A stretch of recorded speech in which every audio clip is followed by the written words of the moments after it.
나는 잘 살고 싶어요. 누구보다도 행복하게. 우리 누구나 그런 마음 갖고 있죠. 고통받고 괴로운 건 싫어. 나는 그렇게 살고 싶지 않아. 난 누구보다 행복하게 살고 싶어. 편하고 행복하게. 그리고 누구보다 더 성공도 하고 싶어.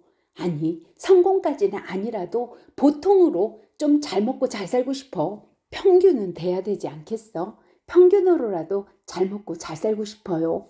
이렇게 생각하는 분들이 대부분일 것입니다. 그리고 우리는 대부분 어떻게 해야 우리가 성공하고 행복할 수 있는지를 알고는 있어요.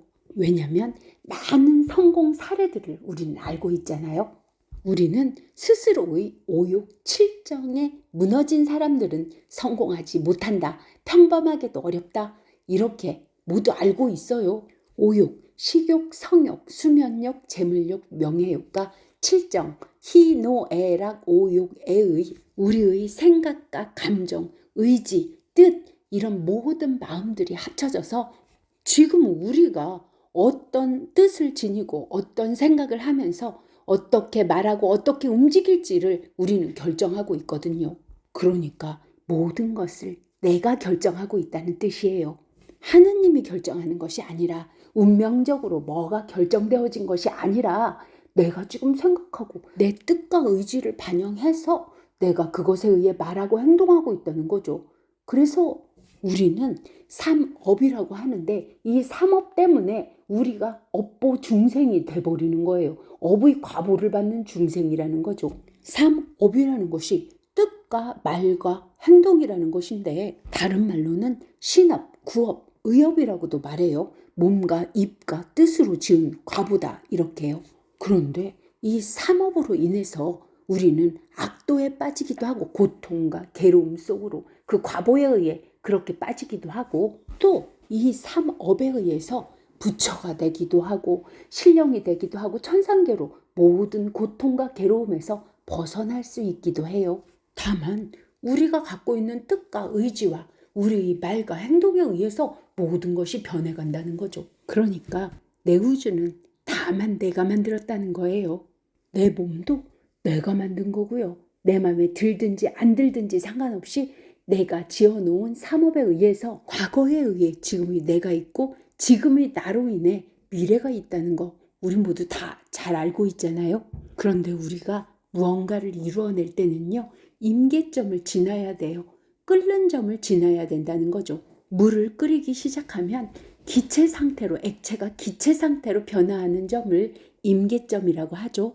우리가 무언가를 이루어내려고 할 때는 끓기 위해서 기체로 변화하기 위해서 계속 끓이려고 하는 마음을 내야 되고 그 마음과 말과 행동으로 바꿔나가야 된다는 거죠. 뜨거워졌다고 힘들어졌다고 금방 그만두고 싶은 마음이 일어날 수도 있거든요. 하지만 막바지에 다다르는 그 뜨거움을 견디지 못해서 바로 눈앞에 임계점이 있는데도 불구하고 그만둬버리는 분들도 아주 많은 것 같아요. 우리가 어떤 것을 이루어내기 위해서는 반드시 임계점을 지나야 합니다.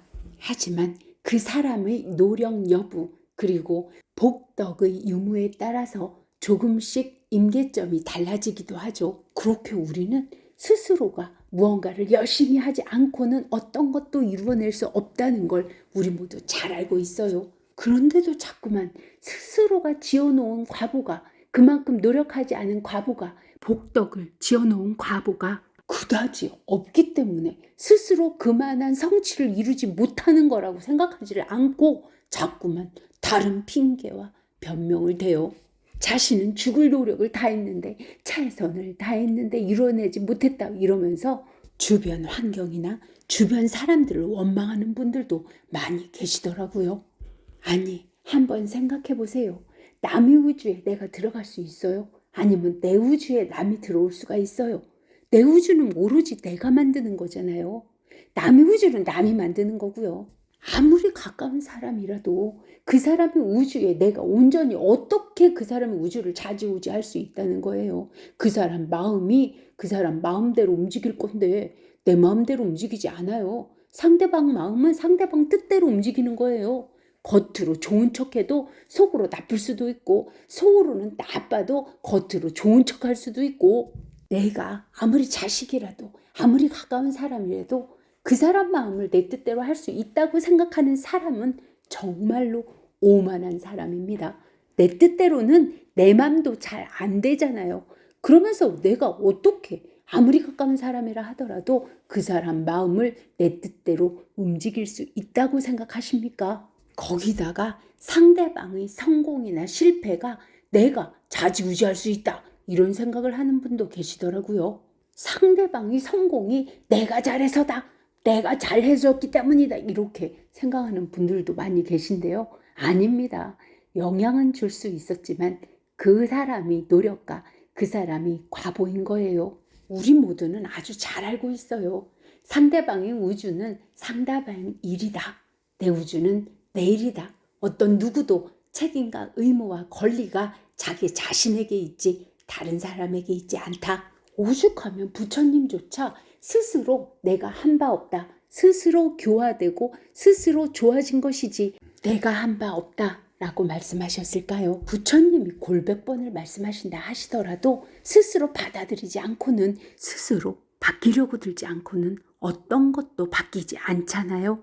그러니 부처님께서 스스로 이뤄낸 것이다, 이렇게 말씀하고 계신 거예요. 스스로의 우주에서 스스로의 뜻과 의지로, 스스로의 말과 행동으로 이뤄낸 것이다, 이렇게 말씀하시고 계신 거죠. 그렇게 모든 중생을 구제하고자 하시는 그런 마음을 내시고 그렇게 교화하시고 계시는 부처님조차도 스스로 이루어낸 것이다 라고 말씀하시는데, 왜 우리는 자꾸만 모든 게 내 탓입니까? 불교를 믿는 사람들조차도 부처님 뜻을 제대로 이해하고 있지를 않더라고요. 부처님께서는 너는 네 탓, 나는 내 탓, 이렇게 말씀하시고 계신 거예요. 석가모니 부처님께서는요, 부인도 버리고 자식도 버리고 아버지도 버리고 그 나라 국민들도 버리고 그냥 나오셔서 출가하셨어요. 거기다가 그 나라가 옆 나라에 의해서 망해서 처절하게 국민들이 고통을 받았죠. 그때 석가모니 부처님이 내가 왕자로서 이 나라를 다스리고 관리했으면 우리 백성들이 저렇게 고통받지 않을 텐데 내가 출가해서 도 닦는다고 우리 국민들을 저렇게 처절하게 고통받게 하는구나, 이런 소리 하셨나요? 부처님께서는 뭐라고 하셨어요? 모든 게 과보다, 인과에 의해서다, 이렇게 말씀하셨을 뿐 부처님 탓으로 돌린 것이 없습니다. 우리는 내가 안 좋아지면 남 탓을 하고 내 가족이 안 좋아지면 내 탓을 합니다. 정치부터도 그래요. 보수는 진보 탓, 진보는 보수 탓. 무엇인가 잘 되면 내가 좀 잘해서 그렇게 됐다고 말하고 싶고, 무엇인가 잘못되면 다른 사람이 잘못했기에 내가 이렇게 됐다라고 말하고 싶어 해요. 그런데 잘 살펴보세요. 우리는 모두가 자기 자신의 의지로 자신이 이익이 된다고 생각한 것을 선택하여 살아오고 있어요. 그 선택이 자기에게 이익이 된다고 생각했지만 나중에는 손해를 보는 것이 많아서 그렇죠. 부처님께서는 우리가 고통받는 모든 것은, 고통받고 괴로운 모든 것은 무지에서 비롯된다고 하셨어요. 무지라고 하는 것은 알지 못한다는 거죠. 무엇을 알지 못한다는 것일까요? 지혜를, 우리 우주의 이치를, 내 몸의 이치를 알지 못해서 우리가 고통과 괴로움을 받는다는 거예요. 나에게 정말로 이익되는 게 어떤 건지를 몰라서 스스로 이익이 되는 줄 알지만 고통과 괴로움의 길로 걸어가고 있는 거예요. 우리는요, 모든 게 내 탓이야, 내 잘못이야, 이러는 사람들을 좋은 사람이다, 이렇게 생각하는 경향이 있어요. 아닙니다. 이치 안 맞아요. 자신이 우주나 그렇게 생각하세요. 나 아닌 다른 사람의 우주는 그 사람이 잘못이고 잘 되면 그 사람이 잘한 겁니다. 모든 걸 내 탓하고 내가 잘해서고 내가 잘못해서고 이렇게 생각하는 건 오만하기 짝이 없는 생각입니다. 나의 삶을, 내 우주를 제대로 살아가기 위해서는 나는 내 탓, 너는 네 탓, 이거부터 시작해야 합니다. 어떤 아무리 가까운 사람이라도요, 성불하십시오.